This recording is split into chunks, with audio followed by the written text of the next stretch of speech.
समस्त मोर नमस्कार मु निको आपण को लोकस निको चैनल को स्वागत जनाऊँगी। मिशन शक्ति तरफ 4/9/2025 रे एक नोटिस जारी होउची जो समस्त स्वयं सहायक गोष्ठी आंचलिक मंच पंचायत संघ ब्लॉक महासंघ और जिला महासंघर समस्त प्रेसिडेंट सेक्रेटरी और इसी मेंबर को परिवर्तन करा पूर्वर 1/4/2025 रु 20/4/2025 पर्यंत अल्प किछि एसएचजी प्रेसिडेंट और सेक्रेटरी परिवर्तन होते 20/4/2025 रे मान्यवर हाईकोर्ट को निर्देश रे यही परिवर्तन को स्थगित रखा जायथिला।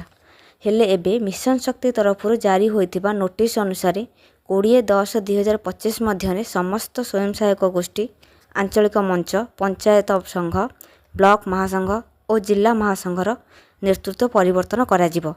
आसंतु एबे जानिबा समस्त सीबीओ कार्य करने दायित्व किए नेबे किए एमानकु सहाय्य करिवे और केउ माने एहार पर्यवेक्षण बा तदारख करिवे। समस्त स्वयं सहायक गोष्ठीर नेतृत्व परिवर्तन होला बेले एहार दायित्व सेही एसएचजी समस्त सभ्य माने नेबे।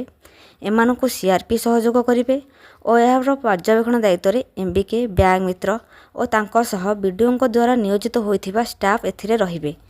ठीक सेही परी जीबी बा जनरल बॉडी चयन मध्य एही परी भाबरे कराजिबो। एहा परे आसंतु जानिबा आंचलिक मंचर नेतृत्व परिवर्तन। आंचलिक मंचर इसी मेंबर प्रेसिडेंट सेक्रेटरी और कमिटी सभ्य मानकु सेही मंचर समस्त एसएचजी सभ्य चयन करिवे। एमानंकु एमबीके सहयोग करिवे। ब्लॉक रे थिबा बीपीएम बीपीसी और गवर्नमेंट स्टाफ माने एहार पर्यवेक्षण दायित्व करिवे। एही परी पंचायत संघ बा जीपीएलएफ रो इसी प्रेसिडेंट सेक्रेटरी और कमिटी सभ्य मानकु जीपीएलएफ अधीन रे थिबा समस्त आंचलिक मंचर इसी चयन करिवे। एमानकु बीपीएम बीपीसी गवर्नमेंट स्टाफ यहाकु सहयोग करिवे और एथिरे सीनियर ऑफिसर एहार पर्यवेक्षण दायित्व नेबे।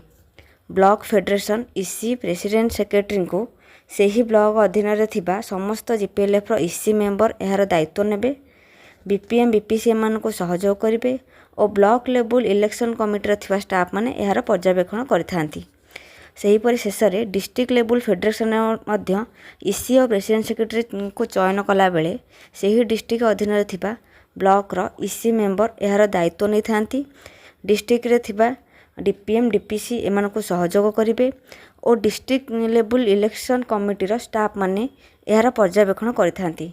एहीपरि भाबरे समस्त एसएचजी प्रेसिडेंट सेक्रेटरी ठारू आरंभ करी सीएलएफ जीपीएलएफ बीएलएफ डीएलएफ समस्त इसी प्रेसिडेंट और सेक्रेटरी को आसंता 20/10/2025 मध्य परिवर्तन करने नोटिस जारी होची।